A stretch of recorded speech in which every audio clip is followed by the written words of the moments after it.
Could you tell us what happened on November 17th last year?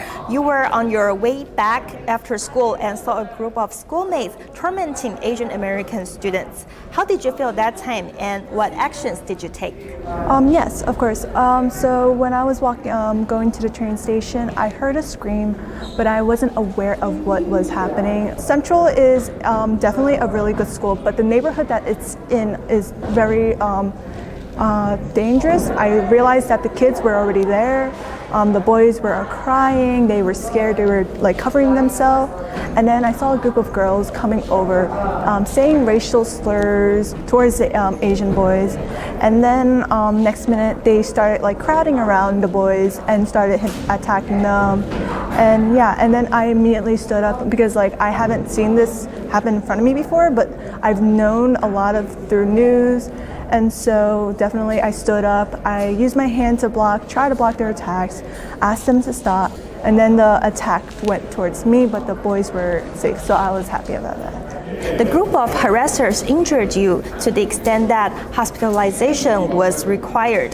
What was other passengers' reaction that time, and did they try to intervene or offer help? So in the beginning, it was not recorded, but basically many of my classmates, my friends were on the train, and when they realized that I already stood up, they and saw that their the girls' attentions were going towards me. One of my friends did try to pull me back, but the girl's attention went towards her, so I pushed her back down because I was afraid of her getting hurt as well.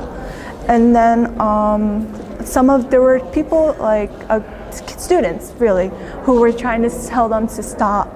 But other than that, adults were just staring or videotaping. And then after the incident, when I was like pushed to the ground, my friends, all my friends, pulled me from under and basically covered using their bodies to stop attacks. How injured were you, and how long does it take for you to recover? What were the expenses, and how did you cover it? And also, do you have any sequelae? During the attack, I was a bit unconscious. I don't remember the full details of what happened, so I did have like some just like confusion of what happened, or just like it just like blanked out. And then it was like swollen eye, just like bruised face or body. But then I think what was like hard was definitely my mental health after the incident.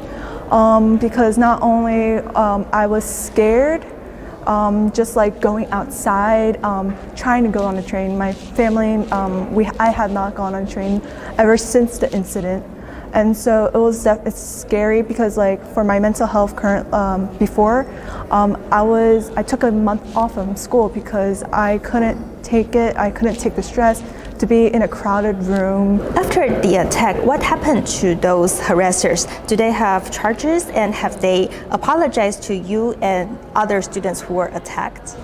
So currently we are still going through the court case, so I'm not allowed to like say a lot about it. But basically, they currently do have charges pressed against them. We're just just waiting for the court order to. Among the bullying cases, do Chinese American students tend to be the victims? Could Chinese American students win popularity because they are smart and excellent academically?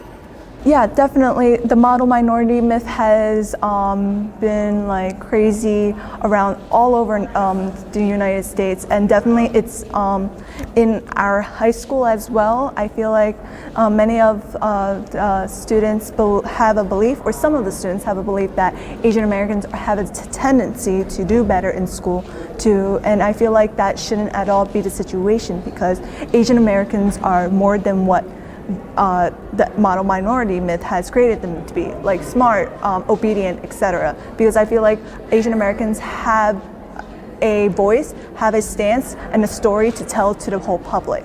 Your mother and your brother set up a GoFundMe page entitled "Support Christina in Advocating Public Safety." How is it working, and what was the response from people on the internet? We did close it down because like we were already overwhelmed with the amount of support that we got, but it went up to 700K, and it was like definitely amazing to see that there's so many people supporting for this step that I want to take towards advocacy, the step to where kids can be safe and like able to not care about whether or not they can get to school unsafe, but whether or not they can get A's or B's, etc. Receiving the support that I had gotten from all over the nation, it has made me like stronger. It has made me realize that I have a support and I can use the support for a better good to be an advocator. What are some of your plans next to help fighting against Asian hate crimes and also advocating for students' safety taking public transportation? Could you tell us some of your plans? Because I feel like so many kids are unaware of what's happening, or they're still very stuck to their phone, like myself, and they don't see what's happening, and they might fall into danger, like being pushed, etc. That has allowed me to start a program in iHub called Bystander Intervention Program. It'll be coming soon, but it's to basically help kids understand the strategies they can use when they are in the face of danger. What are your future plans? Have the incident changed how you are going to pursue your future?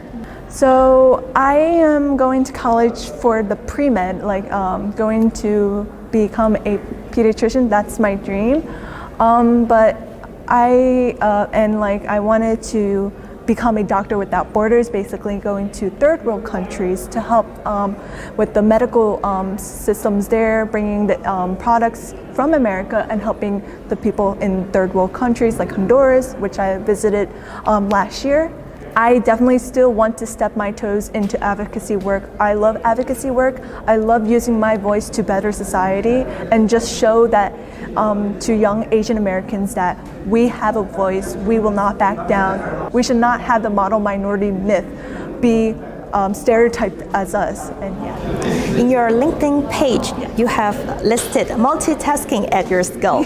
When working in the bubble tea shop, you can make drinks and help with cash register at the same time. Does this skill still matter for your study in UPenn? Yes, definitely. I'm being pulled into every single direction that I know, but I am willing to try with what I have to help in those directions. Like I am involved in other volunteer activities like Philly Teen Vax at my Philadelphia. Basically, we're helping to advocate for vaccine uptake because COVID vaccines are seen as they have meat in there or something like it's like actual COVID being given to kids, and I definitely want to debunk that myth.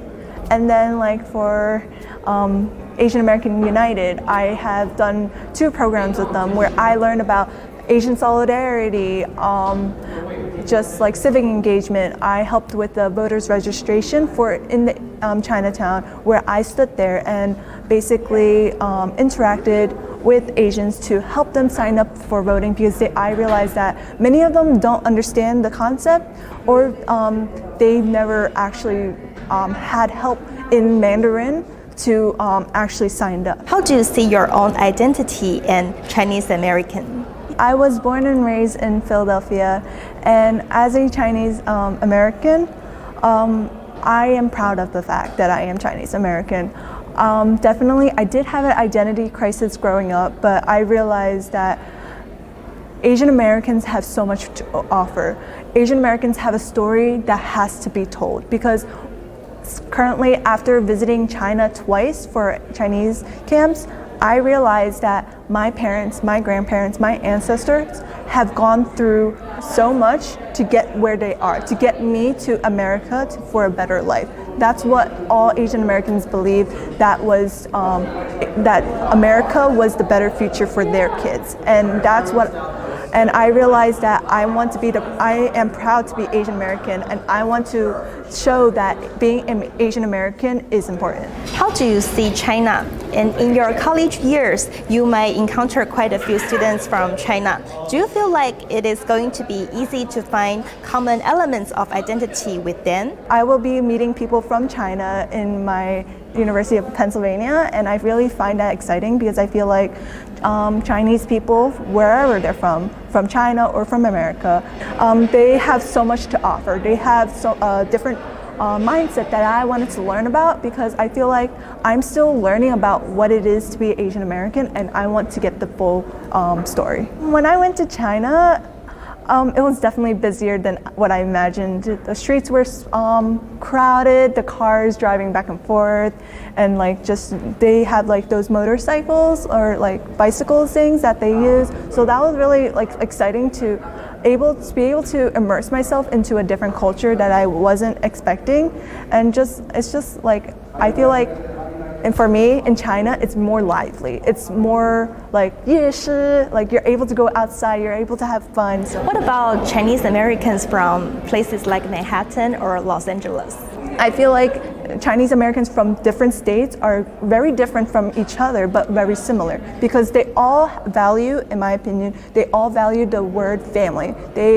When it's Chinese New Year's, everyone comes together to celebrate that. Or at dinners, everyone comes to the round table to talk, to have fun, eat, and just 聊天, so it's kind of fun. I definitely feel like it is important to interact with one another. I feel like there's so much to learn because I feel like from China and from the US, there's definitely different growing up, and I feel like to learn each other's stories will have a better understanding of what it is to be Asian American, Chinese American.